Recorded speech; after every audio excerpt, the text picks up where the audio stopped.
Local खबरों के लिए हमारे चैनल को सब्सक्राइब करें। सबसे तेज जनता की आवाज पर। पहली समस्या एक तो जाम की समस्या है। मैंने करीबन लगभग पंचायतों का दौरा किया तो कई पंचायतों से ये शिकायत आई है कि एक तो इस पंचायत है उस महापंचायत से जनसंपर्क के दौरान जनसमस्या के दौरान एक चीज़ें सामने आई कि वहाँ पे हाई स्कूल की व्यवस्था नहीं है। वहाँ की लड़कियों को 10 से 15 किलोमीटर 20 किलोमीटर दूर जाना पड़ता है स्कूल में।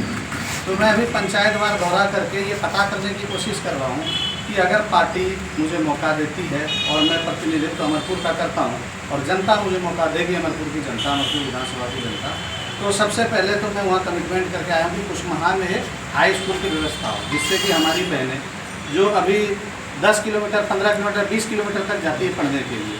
दूसरी समस्या ये है कि कई ऐसे गांव हैं, नीतीश जी कहते हैं जो हमारे मुख्यमंत्री जी हैं कि हमने रोड बना दिया, लेकिन जब हम मार्केट एरिया में जाते हैं तो वहाँ रोड दिखता है, लेकिन जैसे ही ग्रामीण इलाके में जाते हैं तो वहाँ हमें रोड नहीं दिखता। जैसे पकरिया पंचायत का मैंने दौरा किया, वहाँ आज भी स्थिति भयावह है, कई जगह स्थिति भयावह है। तो वहाँ रोड की समस्या है, क्योंकि आज पिछले करीबन 15 से 20 वर्षों से मुझे जहाँ तक पता है कि यहाँ पे जदयू के लोग शासन कर रहे हैं, तो क्या उनको ये नहीं दिखता? और संजोग से वो मंत्रालय में है, मंत्री पद पर आसीन है, उसके बाद उनको नहीं दिख रहा कि जहाँ से मुझे वोट मिलता है, जहाँ से मैं चुनकर जाता हूँ, जहाँ से मुझे जीत कर जनता पहुँचाती, आज वहाँ की लड़कियाँ 20 किलोमीटर जा रही है स्कूल।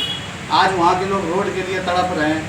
एक बारिश होने के बाद लोग गाँव से बाहर नहीं आ सकते, ट्रैक्टरों पर मरीजों को ले जाया जा रहा है, किसी चीज़ की व्यवस्था नहीं। क्या हमारे बगल में रेफरल अस्पताल है? क्या यहाँ 24 घंटे एम्बुलेंस की व्यवस्था है? क्या यहाँ अच्छे डॉक्टर की व्यवस्था है? यहाँ क्या होता है, हम लोग हॉस्पिटल पहुँचते हैं, हॉस्पिटल से हमें सिर्फ रेफर किया जाता है कि बस एक नाम भी डाल दिया रेफरल अस्पताल। क्या इस चीज़ को हम बदल नहीं सकते? तो बहुत ऐसी मूलभूत सुविधाएँ हैं जो कि हमें नहीं मिल पा रही है। हम लोग आज 21वीं 22वीं सदी में आने वाले हैं, 5G का ज़माना आ गया, लेकिन हम लोग उसी जैसे हम लोग चिकित्सा क्षेत्र में जाते हैं तो आज भी हम लोग 20 साल पीछे हैं। अगर आपके घर में, मेरे घर में, किसी भी अन्य लोगों के घर में अगर कोई बीमार पड़ जाता है तो हम सबसे पहले क्या कहते हैं? हम कलकत्ता चले, हम पटना चले, हम बेंगलोर चले। क्यों?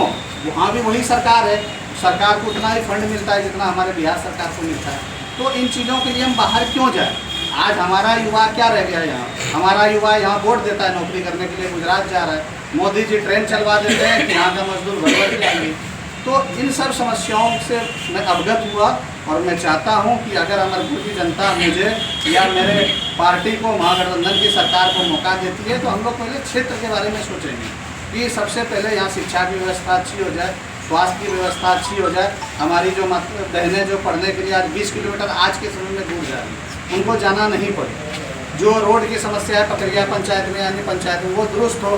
जैसे आपने देखा होगा बाईपास, पिछले हम लोग सुन रहे हैं 10 वर्षों से अमरपुर में बाईपास बन रहा है, तो कब तक बनेगा? एक टाइम क्राइटेरिया किसी चीज़ का होना चाहिए, आखिर हम कब तक एक ही लोगों को ढोएंगे? राहुल जी, एक और समस्या है अमरपुर के लोगों की, यहाँ डिग्री कॉलेज नहीं है। अब बहुत दिनों से यहाँ के बच्चियों को जो है दूसरे ज़िलों में जा कर के जो है पढ़ाई करना पड़ा है। उस पर आप क्या कीजिएगा? उस पर मैं यही कहना चाहता हूँ, और अगर मेरी पार्टी सरकार में आती है, महागठबंधन सरकार में आती है और अमरपुर विधानसभा से मैं कांग्रेस पार्टी का विधायक बनता है, तो मैं आप लोगों को आश्वस्त करता हूं कि उसके लिए मैं प्रोटेस्ट करके और इसी पंचवर्षीय योजना में डिग्री कॉलेज की स्थापना करवाऊंगा। ये मेरा कमिटमेंट है।